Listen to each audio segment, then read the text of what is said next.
bahasa aslinya. Karena kalau dalam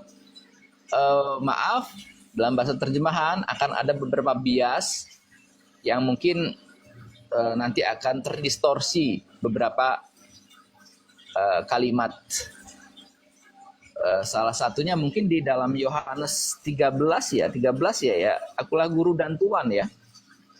Nah, 13 ayat 13. Iya benar ya. Saya Ya, dikoreksi ya, benar ya. Yohanes 13 ayat 13 dan 14. Ya. Ya, ya, akulah guru dan tuan. Yang akhirnya tuan itu menjadi di tangan Melchioleter menjadi Tuhan. Sesuatu yang insannya akhirnya kita artikan sesuatu yang ilahiyah. Jadi mungkin seperti itu Pak Pendeta Melatok yang bisa saya sampaikan. Mudah-mudahan ini Saya mau kita respon banyak sedikit, memberi Pak. pelajaran. Iya, silakan. Saya respon sedikit.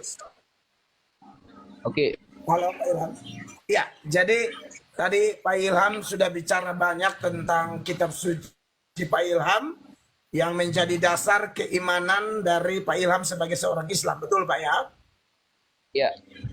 Ya, dan Bapak juga mengatakan bahwa Al-Quran diturunkan pada abad ke-7. Betul Bapak ya? Ya.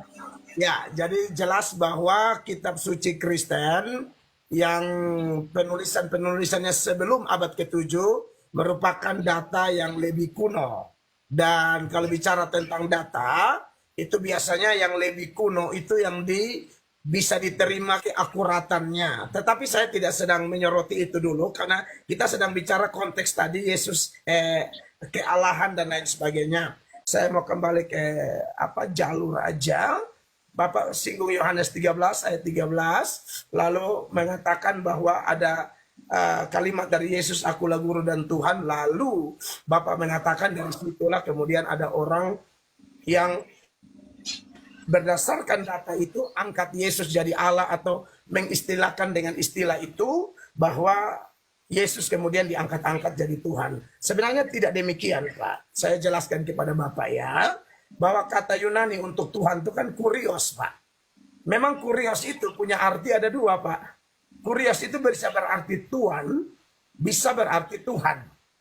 Dulu kaisar atau raja juga dipanggil dengan istilah kurios. Terjemahan Inggrisnya Lord atau Tuan. Jadi kepada raja, kaisar, penguasa, orang-orang bangsawan, pejabat misalnya, mereka bisa disebut kurios. Itu arti yang pertama. Tapi arti yang kedua, Pak, arti yang kedua dari kurios itu artinya Tuhan dalam arti setinggi-tingginya. Nah kalau Bapak menyinggung tadi, Yohanes 13, ayatnya yang ke-13 harusnya dengan 14 juga.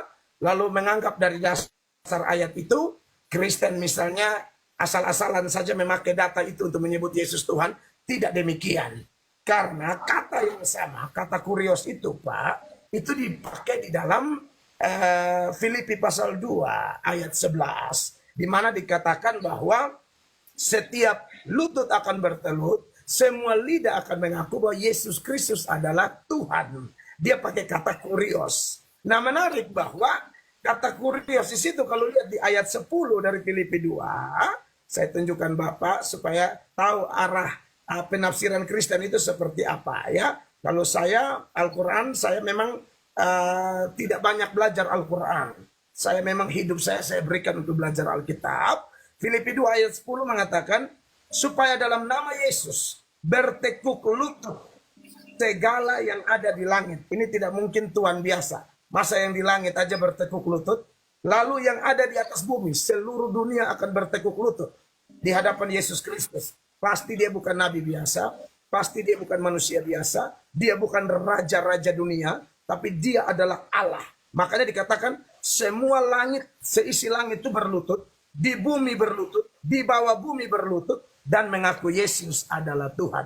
Jadi istilah kurios yang kami berikan kepada Yesus Kristus itu memang apa adanya Yesus Kristus yang adalah Tuhan dan pencipta alam semesta. Begitu Pak Ilham. Ya.